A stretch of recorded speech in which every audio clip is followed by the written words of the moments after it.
Points fired. Today's video sponsored by Jimmy Jams.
Yo, what's going on, Jam fam? Today's video is sponsored by Jimmy Jams.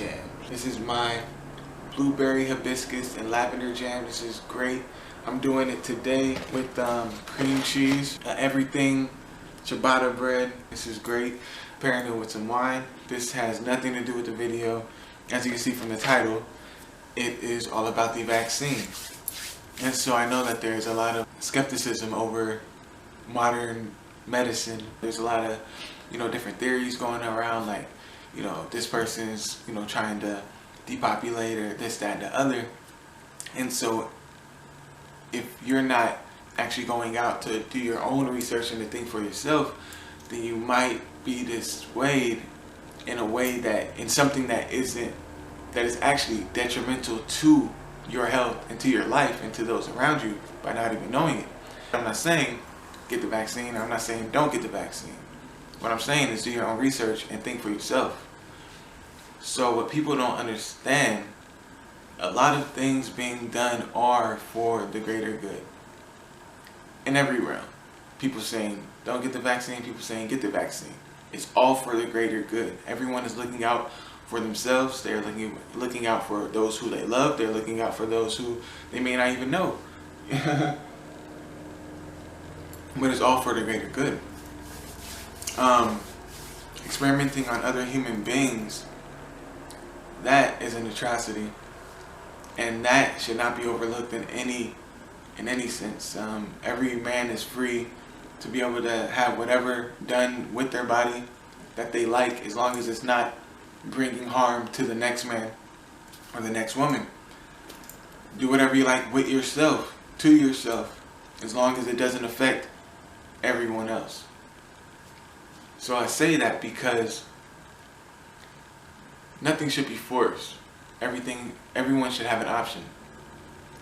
Now with this vaccine, it is an option because not everyone needs it. So let me say this. The reason why black people are more susceptible to falling ill and, getting extreme symptoms from this disease is because our bodies are quicker at detecting and fighting off diseases. But the thing is, with COVID-19, what it does is it tricks your body into moving a lot faster in response to the disease.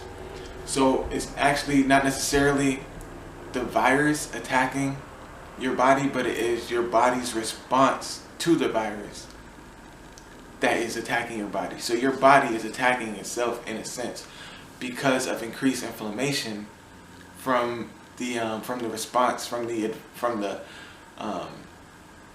quick or rapid response to the disease. And so that inflammation is kind of build up in certain areas, you know, wherever the disease is most prevalent in your body, be it the brain, the lungs, the heart, whatever.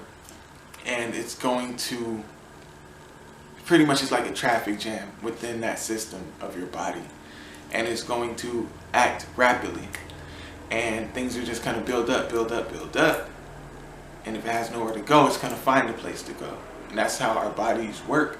Inflammation is a sign of your body fighting something off. But too much of it is deadly and can be deadly. And so what people aren't talking about is they're saying get the vaccine, get the vaccine, get the vaccine, but they're not talking about, you know, eating healthier food options. Don't mind me, this is strictly between me and this sandwich.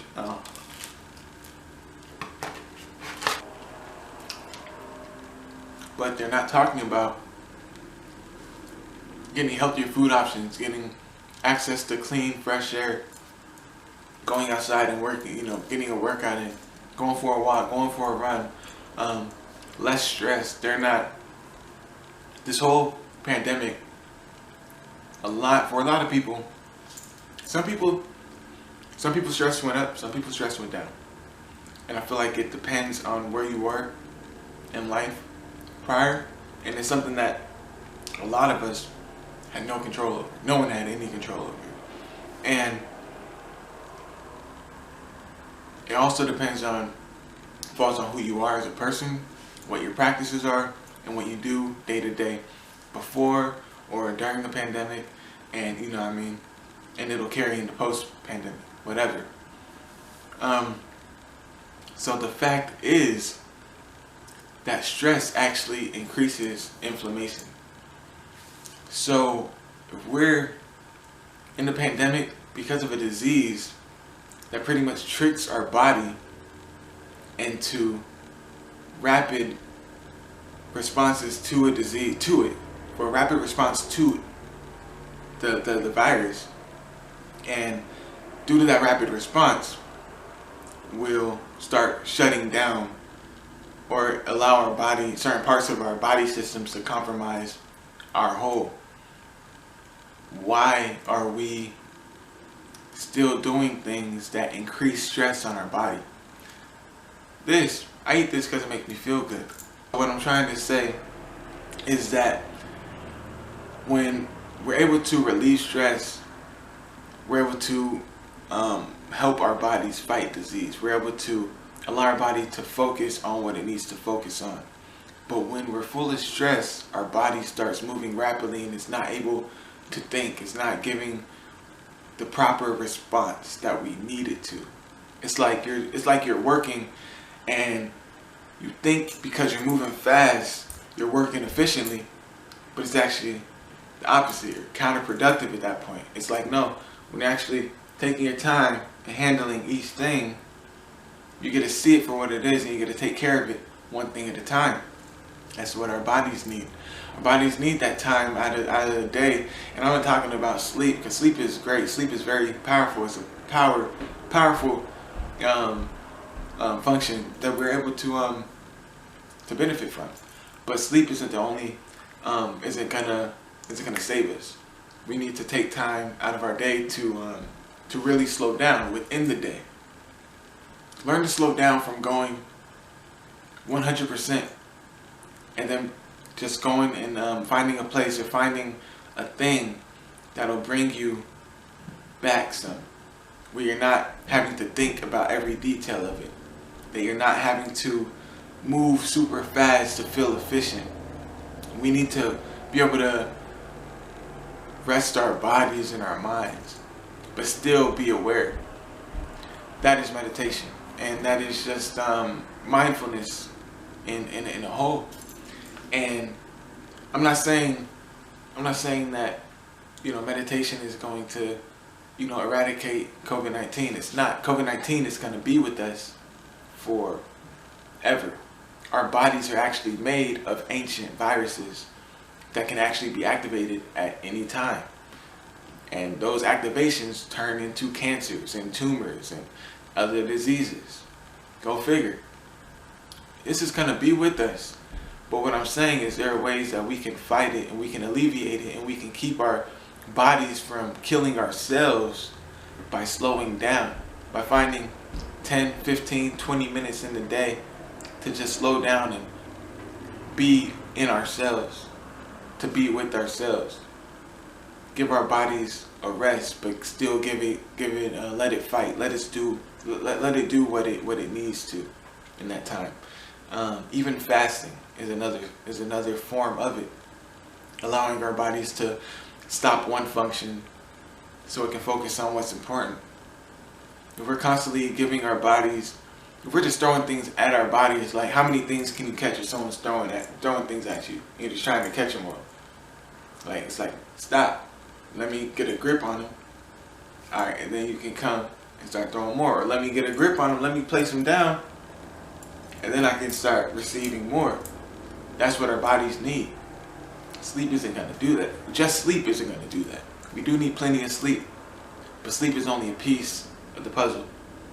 There are many things that we can do. And it's not that we have to do all these things. It's just one thing. We can meditate.